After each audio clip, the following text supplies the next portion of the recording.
Olá, pessoal. Estamos aqui mais uma vez com o nosso canal Africanidades Conectadas. Esse canal, como já dissemos anteriormente, ele tem como finalidade divulgar as pesquisas que nós realizamos ao longo da nossa trajetória de pesquisadores com a temática africana e afro-brasileira, além de divulgar também outros trabalhos acadêmicos e não acadêmicos. Porque, infelizmente, nós brasileiros pouco conhecemos sobre a África e as pessoas que de lá foram trazidas, ainda que na condição de escravizados. E, posteriormente, outros vieram em outras circunstâncias. Mas é importante lembrar, fora da África, o Brasil é o país que tem o maior número de pessoas que se autodeclaram descendentes de africanos. E relembrando aqui o historiador, escritor Alberto da Costa e Silva, o Brasil foi civilizado pela África. O que ele quis dizer com essas palavras? Ele quis dizer que o Brasil recebeu muitas influências do continente africano. Então, nós somos o país, fora da África, que mais recebeu contribuições nas diversas áreas do conhecimento vindas do continente africano.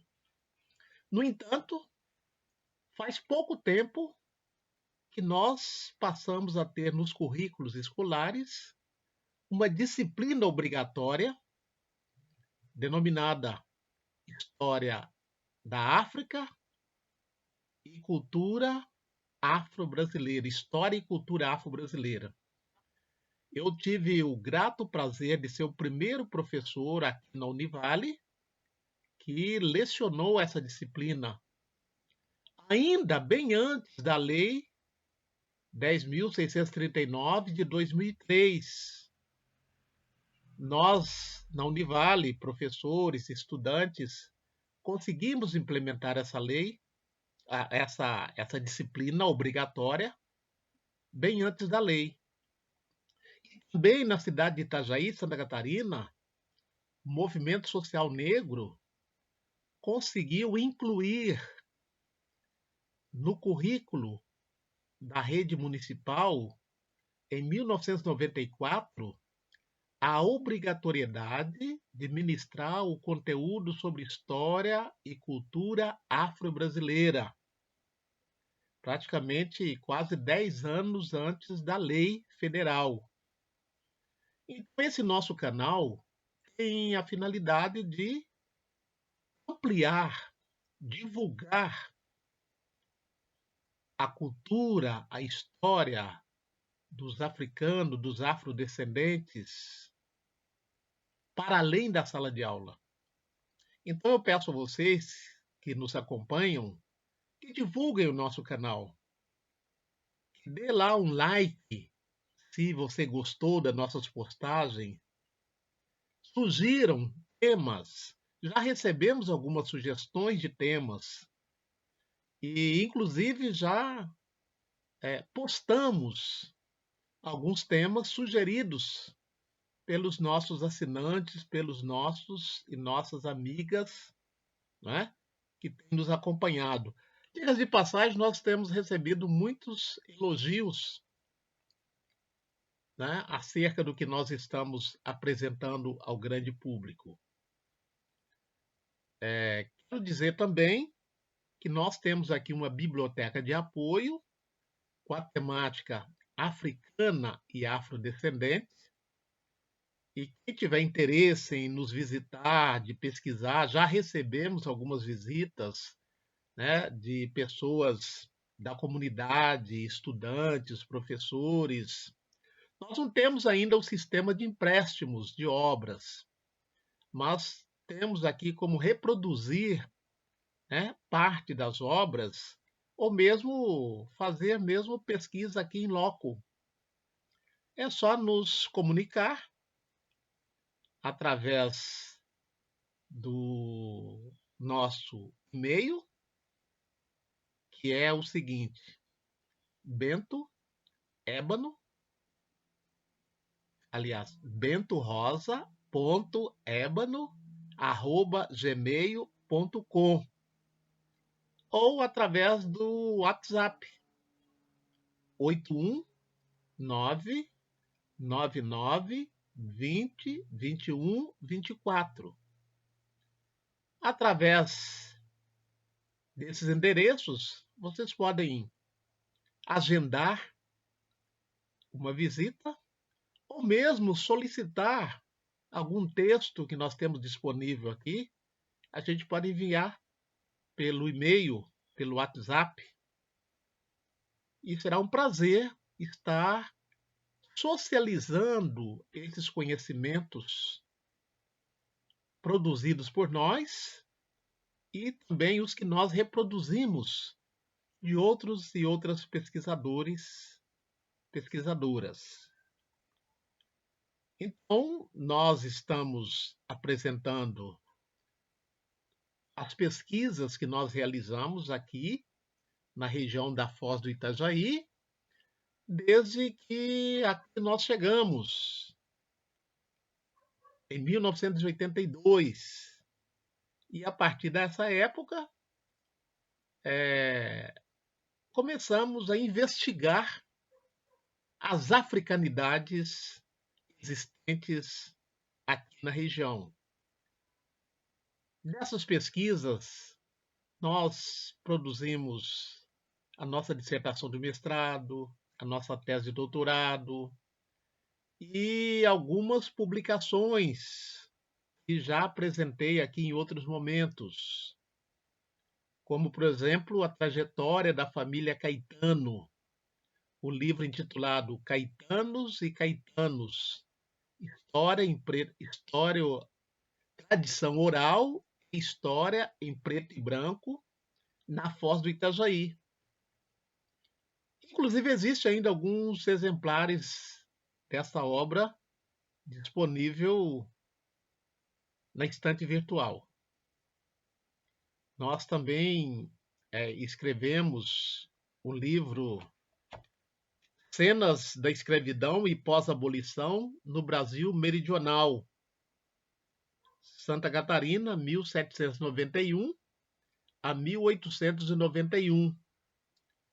E é dele que nós temos apresentado aqui algumas cenas, porque, na verdade, esse livro é uma coletânea de artigos no formato de crônica que nós conseguimos publicar pela editora Casa Aberta, em parceria com a Biblioteca Nacional. Essa publicação foi de 2015. Existe ainda, eu digo ainda porque são poucos exemplares, alguns exemplares na estante virtual. E também nós publicamos aquilo que foi o meu trabalho de pós-doutorado sobre a trajetória da família Cazumbá, uma família do Recôncavo Baiano que conseguiu, desde o século XIX, manter o sobrenome africano. Isso nós consideramos uma excepcionalidade, uma peculiaridade, porque a grande maioria dos escravizados, quando eram embarcados, perdiam o seu nome e o seu sobrenome. Lhes eram dados nomes aleatórios e inventava-se, quando eles conseguiam comprar a liberdade, inventava-se um sobrenome, ou eles buscavam um sobrenome que lhe desse alguma identidade, alguma segurança. E é nesse contexto que alguns deles, abre aspas, adotaram o sobrenome dos senhores como uma forma de autoproteção. Vocês sabem que no Brasil, muitas vezes, os sobrenomes dão uma certa proteção, tem um capital simbólico, mais ou menos naquela perspectiva. Você sabe com quem está falando? Então, os ex-escravizados, muitas vezes, adotaram o sobrenome dos seus antigos algozes, dos seus antigos donos. Nessa conjuntura, nessa perspectiva, de, teoricamente, ter um nome que os protegia. É assim que nós interpretamos essa estratégia dos ex-escravizados em adotar o sobrenome dos antigos senhores. Mas eu quero dizer que a excepcionalidade da família Cazumbá, que nós investigamos na obra aqui mencionada, é relevante, porque nós somos um país, como eu disse anteriormente, onde mais de 50% se autodeclaram descendentes de africanos. No entanto, nós temos poucos sobrenomes de origem africana. Eu, particularmente, eu conheço a família Cazumbá e a família Mulungu. Não é? Por outro lado, nós temos muitos sobrenomes de famílias de ascendência alemã, italiana, polonesa, sírio-libanesa, austríacos, japoneses, açorianos, portugueses, porque eles não passaram pelo processo da perda da identidade do nome e nem do sobrenome. Não é?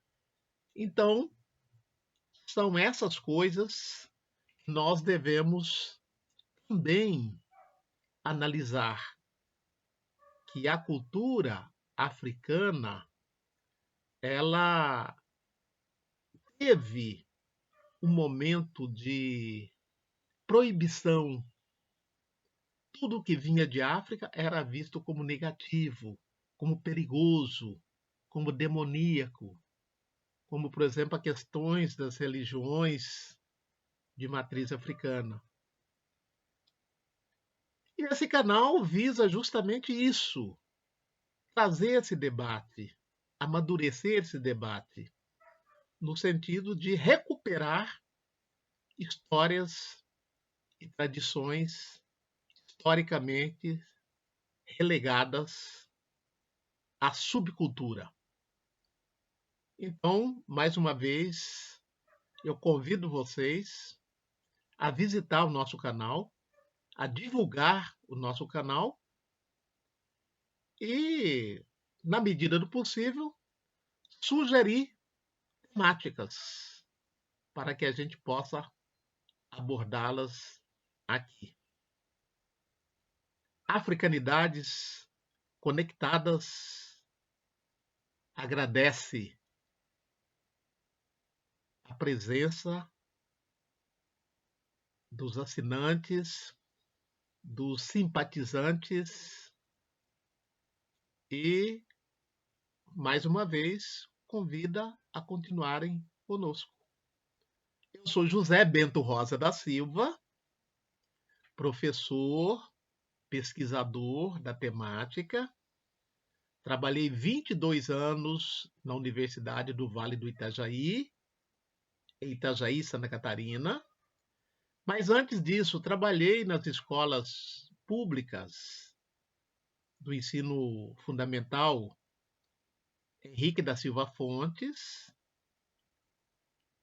Vitor Meirelles, no Colégio Salesiano, Colégio Particular Salesiano de Itajaí, Colégio São José, Colégio Unificado, na Universidade de Brusque, Unifeb, e na Universidade Federal de Pernambuco, onde nós lá fundamos o Núcleo de Estudos Afro-Brasileiros. Também estivemos presentes na fundação do Instituto de Estudos sobre África, na mesma universidade. E agora continuamos a ministrar aula no mestrado e doutorado da Universidade Federal de Pernambuco, mas estamos já aposentados da graduação. Mas continuamos pesquisando e divulgando. Então, esse canal também teve como motivação não parar, mesmo aposentado, não parar de pesquisar e não parar de divulgar esse conhecimento que tem a finalidade, ou que deseja ser coletivo, não é? É isso então.